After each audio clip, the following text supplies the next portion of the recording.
On day 2, G7 leaders are holding talks in Italy's Puglia.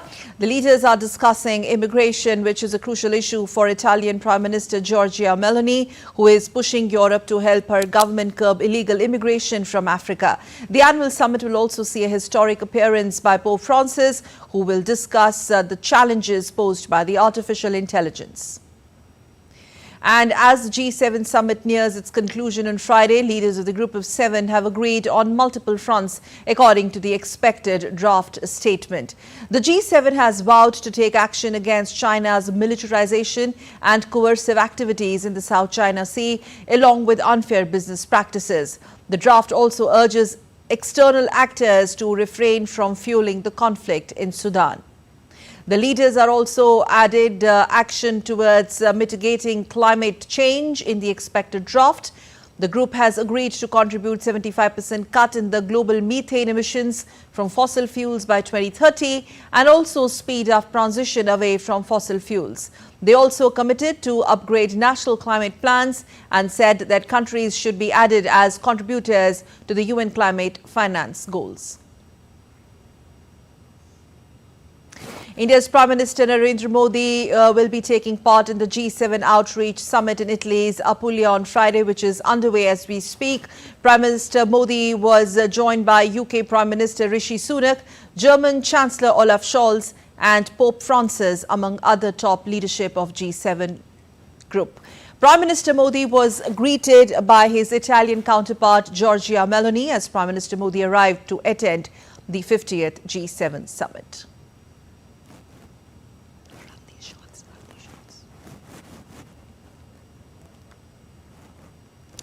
And to discuss how India's voice matters in the outreach session and otherwise also in the G7 combined, we are joined by Dr. Anshu Joshi, Professor, School of International Studies, JNU. Ma'am, thank you very much for joining us as we speak. We believe that the outreach session is underway and Prime Minister Modi will be also addressing the session. And we understand that artificial intelligence, Indo-Pacific, Africa, among other things are going to be discussed. So put that in perspective, India's voice also matters in this edition of G7, which has seen an expanded guest list, and this being India's 11th consecutive G7 appearance.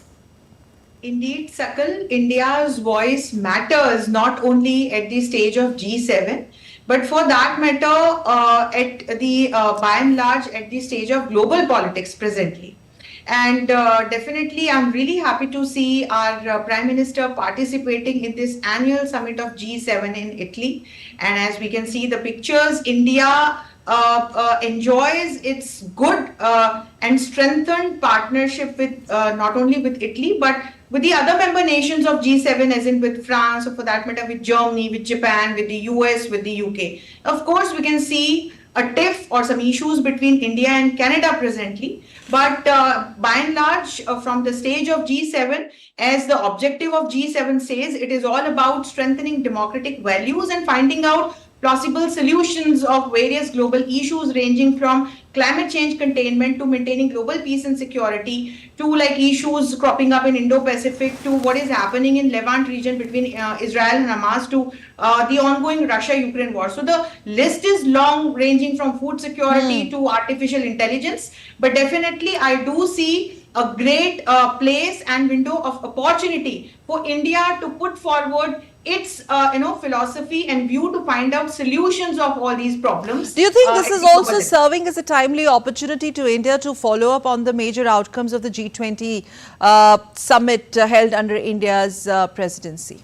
Definitely, which has been stated by Ministry of External Affairs also officially that it's a good opportunity to, retrospect at the outcomes of G20 at this stage of G7. And definitely, again, I would come on the objectives that were picked up by G20 ranging from climate change containment to technological advancements, to food security, to energy security, to like moving from non-renewable sources of energy to renewable sources of energy. And that is why India proposed this biofuel alliance at the end of G20. Apart from Delhi Declaration, and also it is about strengthening the relationship between developed and developing nations. So what India did as the president of G20 by like involving African Union into G20 officially, I see a lot of opportunity now at the level of G7 also, wherein developing nations could be like involved or could be invited to become the members of G7. As we can see that presently, apart from the regular member nations of G7, EU as an organization, European Union, is a non enumerated member of G7. So this can be extended for other organizations also, and by doing so, the stage could be opened for different views and organizations to come up with their solutions for all these issues at the global level. Okay. How do you see India's regular participation only, emphasizing on the increasing recognition of global challenges, particularly India seen as the leader of the global south, and that's the narrative that has gained a lot of traction in the last 1 year?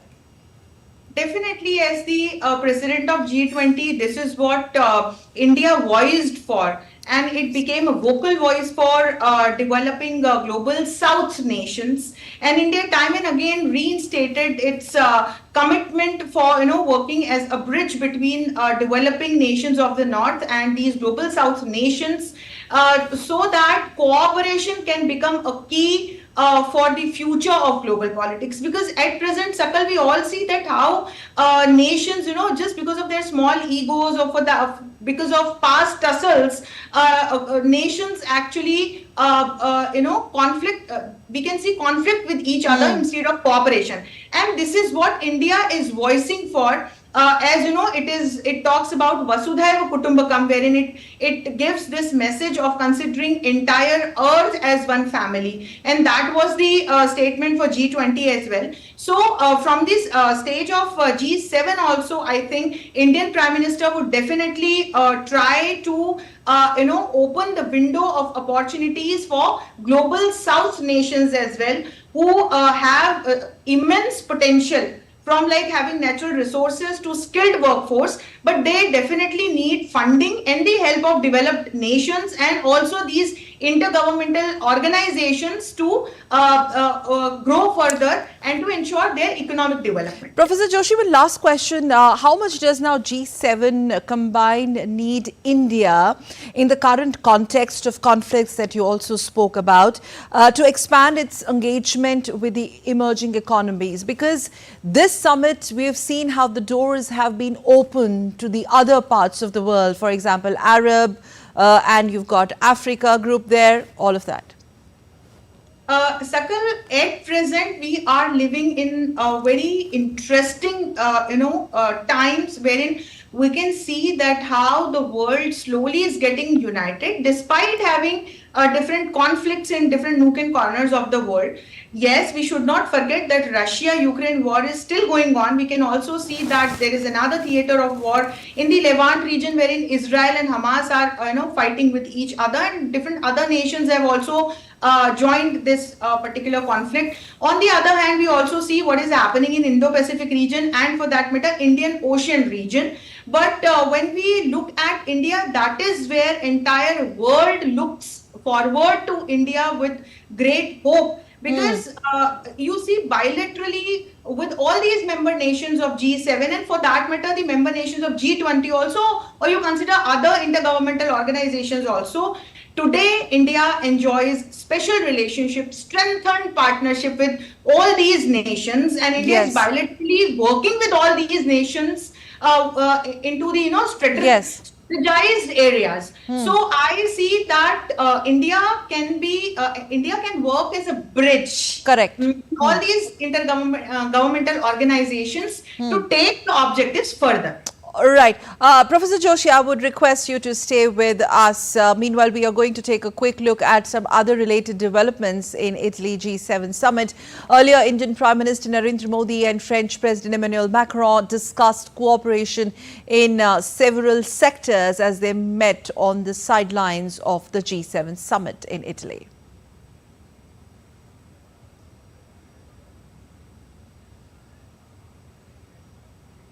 They also reviewed bilateral ties with a focus on the Indo-Pacific roadmap. Prime Minister Modi and Macron also agreed to expand strategic defense cooperation with an increased focus on Make in India. Taking to social media site X, Prime Minister Modi said, and I quote, "Had an excellent meeting with my friend President Emmanuel Macron. This is our fourth meeting in 1 year, indicating the priority we accord to strong India-French ties.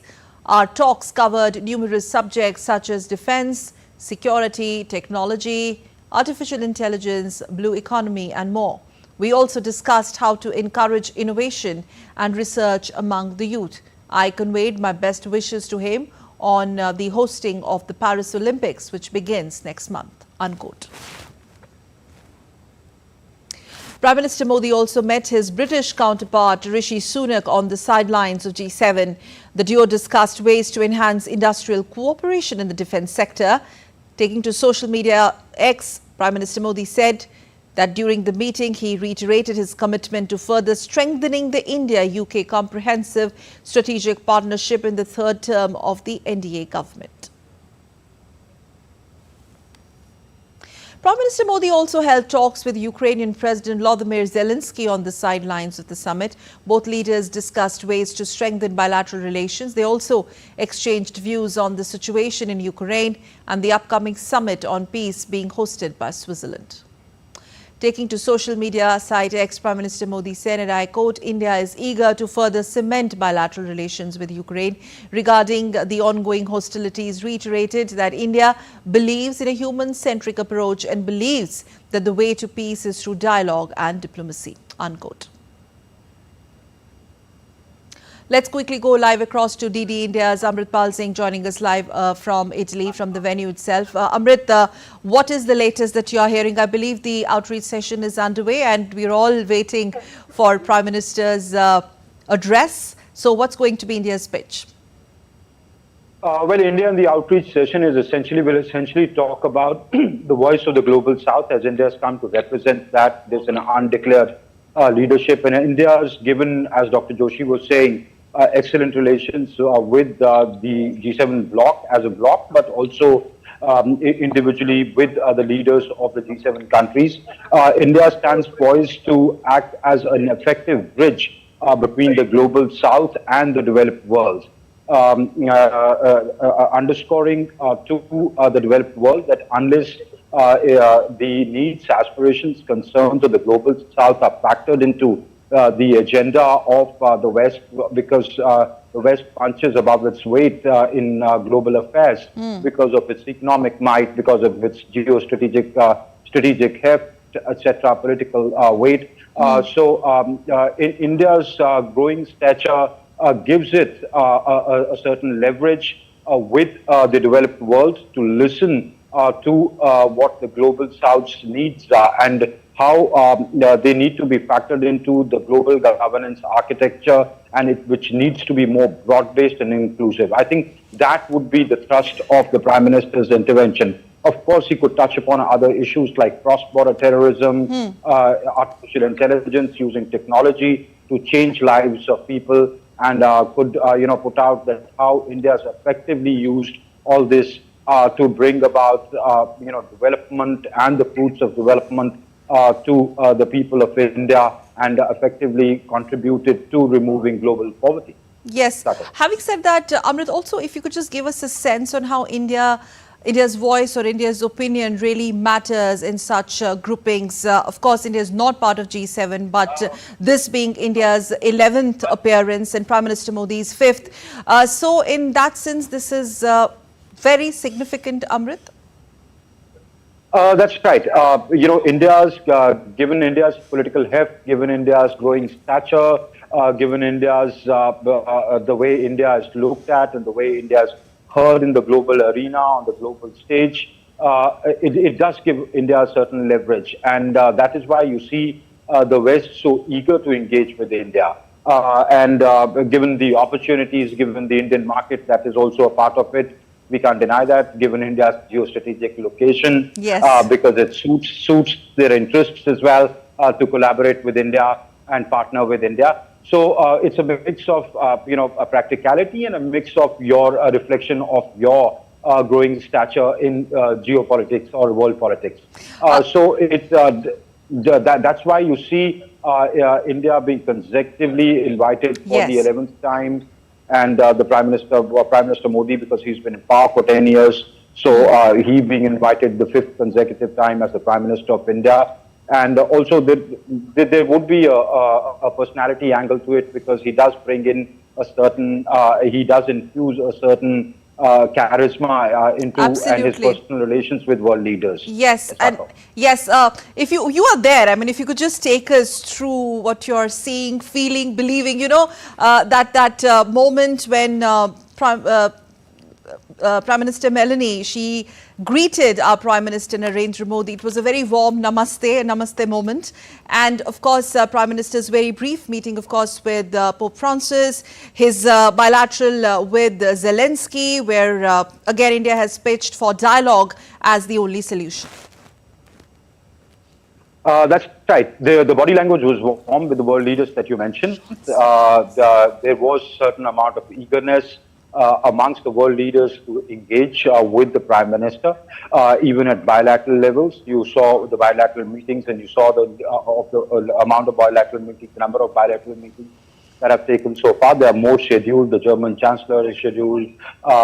We understand there are other partner countries that are scheduled. Fumio Kishida of Japan is scheduled to meet him after the outreach session. There are 7 bilateral meetings scheduled. So I think, on even while you have excellent relations with Russia, and Russia, which was earlier part of the erstwhile G8, is not invited here. Yes, yes. And, the anti-Russia agenda dominates this particular summit. But India, while engaging with all sides, takes an independent position. And the world listens to it. I mean, you've been talking both to Zelensky and to Putin, and both sides hear you out, and you emerge as a voice of reason to them, saying it is in your interest, it's in the world's interest to return to the table. Okay. If you could also have Professor Joshi on the screen. Meanwhile, Amrit, you spoke about Russia, and there is a reaction that has come from Russian ruling dispensation, calling it a sham and a futile exercise. They've dismissed it completely. But talking about how much G7 combined, Amrit, needs India to really expand its engagement with the emerging countries. That is also a very important aspect in this summit. Yes, the G7 does need India for a couple of reasons. One, your growing stature, the way you come to represent the voice of the global South, assume an undeclared leadership on that. Second, because you're a voice of reason, you talk to both sides, you talk to every side, basically. Even in West Asia, you talk to the Palestinians, you talk to Israel. You've got excellent relations. You've learned that or mastered that fine art of walking the rope, the tightrope, and engaging with each other meaningfully. Even during this crisis, you were buying Russian oil, and you were telling the Americans that, look, we need to do that, and they did not break it there. They did not sanction you. They did not. They understood why you would need to do that. So it speaks about a certain heft that you carry. That is why the world is engaging with you. Your markets are another, your growing economy is another, your geographical presence, your geostrategic location is another. Indo-Pacific, you're right there, it's your extended neighborhood, Indian Ocean region. So all these factors contribute to why the West wants to engage with you meaningfully, and wants to keep the door ajar with you. Yes. Let's stay with Amrit and take this thought to Professor Joshi. Very interesting point, ma'am. Would you agree Amrit has made? Now, you have got US on the table, you've got Ukraine on the table, you're friendly. Your position with Russia or relationship with Russia is absolutely crystal clear, but you're siding with the peace. So, the way India has navigated, and it will continue to do so, holding its ground?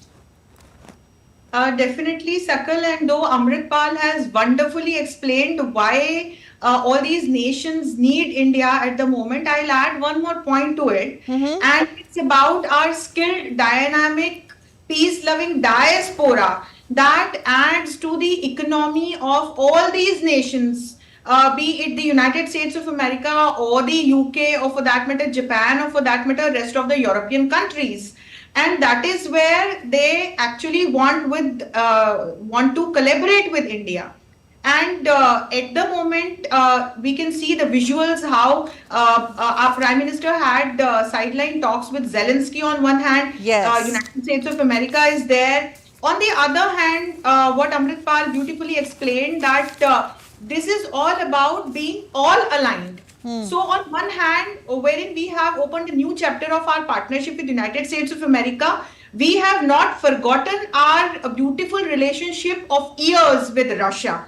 And that is how we have made United States of America accept our position at the moment. And that's where the world looks forward to India. So when it comes to Israel-Hamas conflict, giving recognition of Palestine is in foreign policy of India. But India had the courage to condemn the brutal attack of Hamas over Israel during the wee hours on 7th of October last year. And that's where India has come up with a two-state solution, that we have to peacefully resolve this issue and end the war. That's the only way. In case of Russia-Ukraine war also, our Prime Minister very courageously and dynamically suggested Putin that this is not the time for war, this is not the era of war, this is the era for development. So you look at the stretcher of India at the moment, wherein we can openly discuss what we think, what is our philosophy with the rest of the world. And that's where the world actually wants to loop in India to find out solutions for, all these issues and to contribute positively to global politics. Okay. Amrit, also would like to get a sense from you the way this G7 has really thrown its doors open. There are many firsts associated with the historic one being the Pope there. He's going to be Pope Francis. He's going to talk about the many would say an alarm raised by artificial intelligence. So that sense, the Italian presidency of G7 has really added a lot in order to expand the ambit, the guest list, the expanse of the summit. So it's not elite anymore. The rest of the world is also part of it now. It's not the first time, though, Sakal, that the outreach has been extended. That has been a part of a long-standing part. Every presidency has the prerogative of inviting who they want to invite. Mainly the countries invited are from Africa because that is next door to Italy. But that's 12 countries, 12 invitees, 12... Absolutely, you're right. You're right, Sakal, that they've extended the ambit. Giorgia Meloni has extended the ambit and carefully chosen whom she wants to invite. That's right. Every presidency sees where their interests lie. Africa is closer to her geographically, so she sees it there. It is, and also, given that it's a very confident Prime Minister Meloni after the Brothers of Italy party's win in the European Union elections. Yeah, her own constituency, so to speak. Yes. Within her country, in Europe as well. So this is a very, very confident Giorgia Meloni, and that reflects in her body language since yesterday as she engages with the world leaders. Yes. India, obviously, Italy values as an important partner. That's why you're the only country from India, a partner country from Asia being invited. The other, Japan, is an Asian country, but it's a part of G7. She's invited the South Americans as well. But yes, you're right that she's extended it to. But G7, that is also partly due to because G7 realizes that they cannot be an elitist grouping anymore. Otherwise, they'll be overtaken by groupings like the G20, which are broad-based, which are more inclusive, which are increasingly assertive, which matter more than just a small group of countries who may be punching way above their weight. Agreed, they control about 45% of the world's economy and still remain to date the most powerful countries. G7 remains the most powerful grouping in the world. But the contours of the world are changing. It's an evolving world.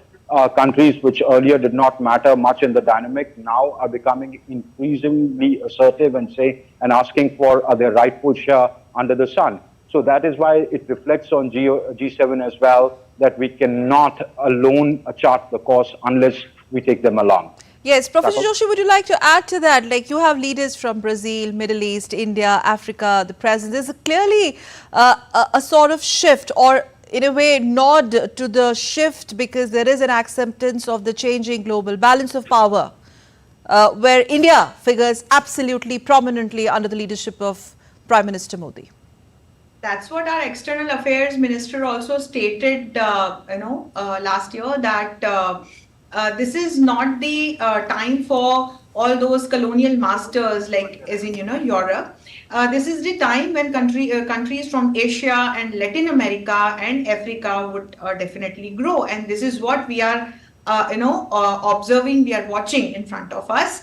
And this change, this democratization of all these mighty platforms is really good to see, because then it opens a lot of scope. It leaves a lot of scope for development among all these nations. And I would give credit to India, not because I am in India, because this is what we have seen when India took up the presidency of G20, and India took up this, humongous task of democratization of G20. And that's what we have seen, how India successfully democratized the platform of G20. And this is what now we can, exactly the same change, transformation now we can see in G7. And I'm really happy to see that all these mighty, all these powerful economically, platforms comprising economically developed nations, superpowers, are changing in terms of, their nature, or like the member nations. So when all these representatives from different regions, from different class would come up together, there would be better solutions for the global issues, and at the same time there would be a better roadmap for the global politics, which is really complex in nature. Okay, Amrit, would you like to add to that, and also the timing of the summit, and if you also had the time to have a look at the draft declaration, what's the sense you are getting? You have UK, US, they're looking at crucial polls, all of that. There is a sense of consensus on Ukraine, of course there is, but are there any thorny issues also, some difficult conversations, consensus on everything? Sakal, I'll come to answer that question of yours, but I want to add to what Dr. Joshi very aptly said, that it is a very changing world, and they realize that the need for democratization. I think the Prime Minister in his outreach session will make this point very, very clearly. Tell the G7 that what you agreed at Delhi, at G20 in the New Delhi Declaration, you were very much a part of that. So go ahead and implement that expeditiously, because that is in your interest, that is in the interest of the world. There is a smaller prism that the G7, you asked me about Ukraine, Russia. They looked at it from their prism of a military victory. There may be differences between the grouping, between members of the grouping, on how much to help in terms of money, in terms of weaponry, what kind of weaponry, etc. But broadly, they are all on the same page when it comes to standing behind Ukraine. But the global South has a completely different perspective. It says that, look, it is your creation, you create it, then food insecurity happens, energy insecurity happens, that destabilizes our economies. The majority of the world's population lives, 2/3 of the world's population lives in the global South. Correct. So if they get destabilized, you cannot be insulated. So for your interests, own interests, please get back to the table and resolve it, because even if you keep fighting, finally to resolve it, one day you'll have to get back to the table. You got back to the table after World War I, you got back to the table after World War II, you got back to the table after Cold War. You've gotten back to the table. You have to get back to the table. Sooner the better, because it's affecting the more vulnerable parts. Earlier, it was their world, they decided how it runs. It's no longer the same story. Yes. The other part of the world is increasingly asserting its right, saying we've come of age. Yes. Thakor. Yes, very aptly put. Amrit, before I leave you there, Amrit, any updates about when anything that you're hearing from the outreach session, and also what is expected in the evening itinerary of the Honorable Prime Minister? The outreach session closes at about 9 p.m. Indian Standard Time. So there's still a little more time to go because various leaders speak in the outreach session. After that, the Prime Minister has 3 more engagements with the German Chancellor, with the Japanese Prime Minister, and 1 more engagement with bilateral engagements. And then the Prime Minister, there is a gala dinner hosted by Giorgia Meloni, the Italian presidency, and then late in the evening here, Italian time, and early hours of tomorrow morning, the Prime Minister takes the plane back to Delhi. Thakor? All right. Amrit, as of now, thank you for joining us live from Italy, and many thanks, Professor Joshi. Such a pleasure talking to you, ma'am, as always. Thank you. Namaste. Thank you, Amrit.